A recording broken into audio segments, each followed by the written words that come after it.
안녕하세요 여러분, 가을바람입니다. 오늘은 힌덴버그 리서치의 블룸 에너지 공매도 리포트, 저번에 파트 1을 봤는데 오늘은 파트 2에서 4 그리고 힌덴버그 리서치 공매도 리포트의 결론까지 한번 쭉 보도록 하겠습니다. 우선 파트 2, 블룸 에너지는 이산화탄소 배출을 하는 오염 주체이며 위험한 폐기물을 만든다 라고 주장을 하고 있습니다. 그래서 블룸이 현재 운영 중인 핵심 주들, 즉 블룸이 운영하고 있는 뭐 델라웨어, 뉴저지, 뉴욕, 캘리포니아, 커네티컷이 있는데 여기에 기존 사용하는 전력망보다 더 많은 탄소를 배출한다고 이 도표를 증거자료로 제출을 했는데, 이제 지금 보면 블룸이 850 정도 내고 있는 걸로 보이죠. 근데 4개 주는 기존 전력망이 배출하는 탄소 배출이 훨씬 적은데 델라웨어 같은 경우는 더 높습니다. 이 이유를 이제 델라웨어주는 98.6%를 화석 연료로 전기를 생산하기 때문에 여기만 블룸보다 탄소 배출이 많다라고 얘기를 하고 있고요. 그리고 미국 평균, 이거는 이제 52개 주 전체 다 더한 거겠죠. 이 미국 평균 전력망보다는 블룸 에너지 탄소 배출량이 50%나 적다고 과장을 했다.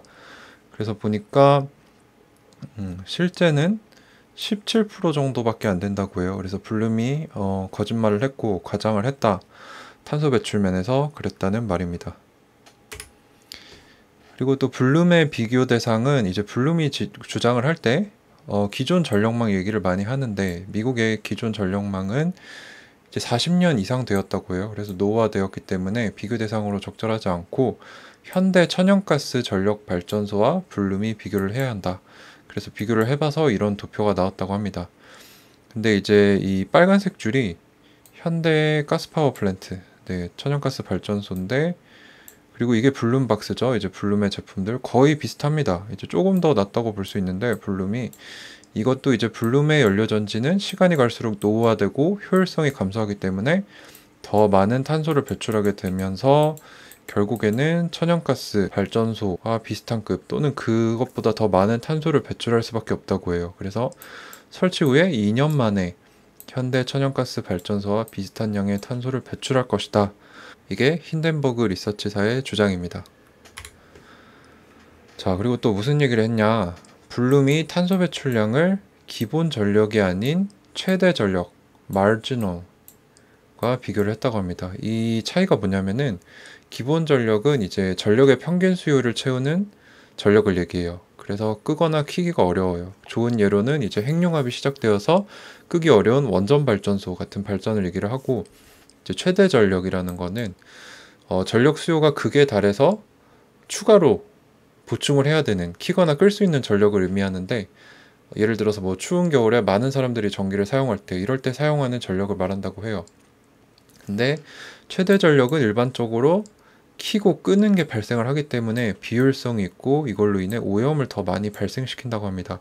근데 블룸은 이제 기본 전력이에요. 왜냐면은 자사의 그 홍보물에 always on, 항상 켜져 있다라고 얘기를 하기 때문에 기본 전력인데 비교 대상을 최대 전력, 오염성이 더 많은 거랑 잡았다는 거죠. 그래서 비교 대상이 잘못되었다라고 주장을 했고, 또 블룸 에너지 시스템은 압유발 물질인 벤젠을 발생시키는데 그 증거가 이제 벤젠을 공공 쓰레기 매립지에 버리려다가 적발이 되어서 실제 고소가 되었고, 이게 이제 소송 서류입니다. 여기서 이제 large quantity generator, 대량 생산자다.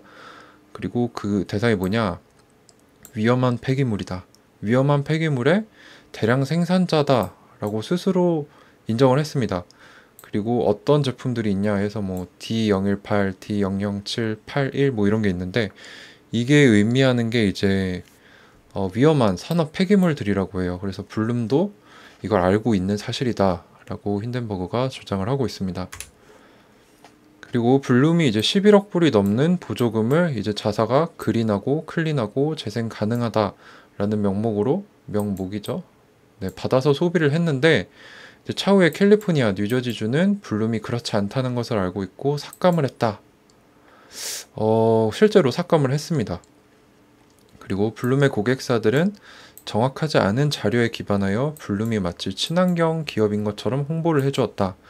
그래서 뭐 홈디포 같은 경우는 블룸이 리니어블 에너지, 재생 가능한 에너지라고 했는데, 또 여기 타겟은 블룸이 alternative 에너지, 그 대체 가능한 에너지다라고 얘기를 했는데 이 둘 다 옳지 않다고 합니다.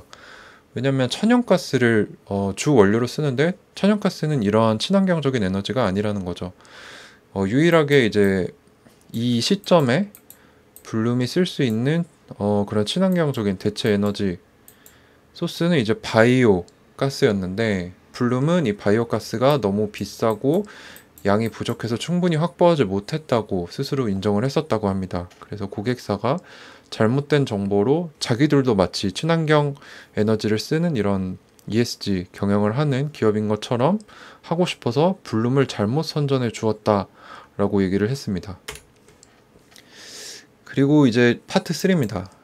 이제 블룸 경영진들이 거짓으로 추정되는 발언들을 여러 번 해왔다라는 게 이제 핵심 문장인데, 블룸의 회장이죠. KR 스리다르는 IPO 하는 날, 기업 공개하는 당일에 2018년 2분기 이후로 흑자 전환을 했다고 했는데, 흑자 전환을 했는지 못했는지 봤는데 이게 로스예요. 손실이 계속 있었죠. 그래서 거짓 진술을 했단 말이에요. 근데 이게 마켓워치라는 미국의 저명한 경제 저널을 통해 나갔는데 거짓으로 드러나서 정정을 했는데 그 정정한 내용도 거짓이었다고 합니다. 그래서 여기서 좀 큰 문제가 생겼던 걸로 보이고, 두 번째는 투자금을 브로커 펌을 통해 걷었는데 모았는데 거짓 진술을 했다고 이 회사에서 고소를 당했습니다. 그래서 어떤 말을 거짓말로 했느냐, 20억 불의 매출이 있다고 했는데 이때는 실제 1000만 불에서 4200만 불밖에 되지 않았고 CIA로부터 20억 불의 프로젝트를 수주했다고 했는데 존재하지 않는 사실이었다. 그리고 미국 에너지국에 3억 불의 지원을 받았다라고 얘기를 했는데 실제로는 1억 불 정도의 대출이 있었다. 그래서 이게 소송까지 갔는데 이게 그 Advanced Equities라고 해가지고 그 브로커 펌이에요. 여기에 이제 코파운더인 드와이트 베드저가 월스트리트 저널에 2018년에 뭐라고 했냐. 나는 현재 비밀 합의에 이르고 있다. 그리고 블룸은 내가 가지고 있는 정보를 풀지 못하게 하도록 하고 있고, 내가 기존 계약을 어겼다는, 내가 인정하지 않는 죄목을 인정시키려고 한다. 그러니까 어쨌든 돈으로 감췄다는 겁니다. 비밀스럽게 합의해서 1670만 불을 주고 이 소송을 조용히 합의를 봤다고 해요. 근데 이게 이것뿐만 아니라 아까 벤젠 이런 폐기물을 공공 쓰레기 매립지에 버리려다 걸려서 소송에 당했다고 했잖아요. 근데 그것도 비밀스럽게 합의를 해서 조용히 사라졌다고 해요. 그러니까 이게 여러 번 반복이 되니까 저도 좀 미심쩍은 부분이 있는 것 같습니다. 자, 이제 파트 4입니다. 전문가들, 고객들, 경쟁사들이 밝히는 블룸에너지의 기술력 실상. 일단 연료전지 전문가들이 뭐라고 하냐. 블룸에너지 제품에는 혁신이 없다. 블룸에너지 전지 수명은 실제로 2.5년에서 3년밖에 되지 않고 50% 효율성까지 떨어지는데 3년밖에 안 걸린다. 블룸이 주장했던 거와 큰 차이를 보이죠. 그리고 제조 비용이 타 연료 전지들보다 2배 정도 높다. 아직 기술력이 별거 없다 라고 얘기를 하고 있고, 연료전지 분야의 교수는 뭐라고 했냐. 블룸이 가지고 있는 최첨단 기술이라는 SOFC, 이게 이제 3세대 연료전지 기술로서 고체 산화물 연료전지를 말하죠. 이건 실제로 오래된 기술이고 비용이 많이 들고 구성품들이 매우 정교하기 때문에 자동 라인으로 제조를 할 수 없대요. 그래서 토요타의 이 SOFC를 사용하는 차도 직접 수작업으로 제품을 만든다는 얘기를 하더라고요. 구성품들을. 그리고 블룸에너지에서 일했던 직원은 보조금 없이 블룸은 살아남지 못했을 것이다 라는 발언을 했고, 고객들에 의하면 일단 고객들은 블룸을 좋아해요. 왜냐면 25년 동안 픽스드 컨트랙을 하죠. 그래서 값싼 가격에 서비스를 25년 동안 효율성과 그 발생하는 전기량을 고정을 시켜서 계약을 하기 때문에 좋아하는데, 그거 잘 작동하느냐 라고 물어봤더니 한 서버는 설치하자마자 고장이 났었고 한 서버는 현재 폐쇄된 상태이다 라고 직원이 얘기를 했다고 합니다. 이러면서 이제 파트 1에서 4까지가 끝이 났고요. 힌덴버그 리서치 공매도 리포트의 결론이 나옵니다. 블룸에너지에는 여러 실제적이고 임박한, 당장 급한 문제들이 현존한다. 블룸은 이전에 몰락한 실리콘밸리의 유니콘 기업과 닮았다. 지금의 니콜라라고 볼 수 있겠죠. 그래서 어떤 스텝을 밟았느냐, 세상에 비전을 제시해서 과도한 약속을 해서 수십억 불이라는 거금을 투자받고 이루어질 것처럼 거짓말을 하다가 이루어지지 않는다. 이런 스텝을 밟았던 실리콘밸리의 여러 유니콘 기업들, 망한 기업들과 닮았다라고 하면서 결론으로 블룸의 기술 문제, 회계 문제, 드러나지 않은 엄청난 부채, 그 탄소 배출량도 많고 위험 폐기물도 나오기 때문에 블룸에너지가 차후 12개월에서 18개월 안에 파산하거나 구조조정에 들어갈 것으로 예상한다 라고 결론을 내립니다. 근데 이 리포트가 제가 2019년 9월 17일에 나왔다고 말씀을 드렸어요. 1편에서. 그럼 1년에서 1년 6개월이니까 20년 하반기에서 21년 상반기. 네, 지금입니다. 근데 실제로 지금 얼마 전에 이제 블룸에너지 2분기 실적이 나왔죠. 제 채널에도 그 2분기 실적을 분석한 게 있는데 재무제표 상으로는 나쁘게 나오지 않았습니다. 오히려 올해 가이던스를 올렸죠. 매출이 거의 10억 불이 될 거라고. 그래서 아직까지는 드러나지 않았지만 뭔가 미심적인 부분이 좀 있지 않나. 저도 좀 아리까리한 것 같습니다. 이제 이런 힌덴버그 리서치사가 그냥 이런 자료를 내는 게 아니고 되게 오랫동안 정성을 들여서 뭐 관계자들 또 기존 고객들 뭐 임원들 이런 사람들을 섭외해서 되게 깊게 조사를 하는 것 같더라고요.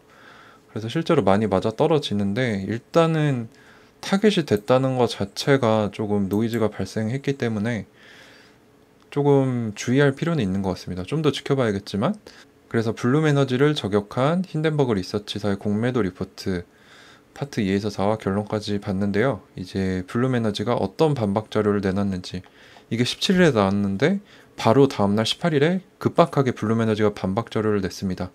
그래서 그 자료 내용이 좀 길어서 이거랑 별개의 영상으로 다음 시간에 한번 제작해서 공유하도록 하겠습니다. 이상 마치도록 하겠습니다. 시청해주셔서 감사합니다. 가을바람이었습니다.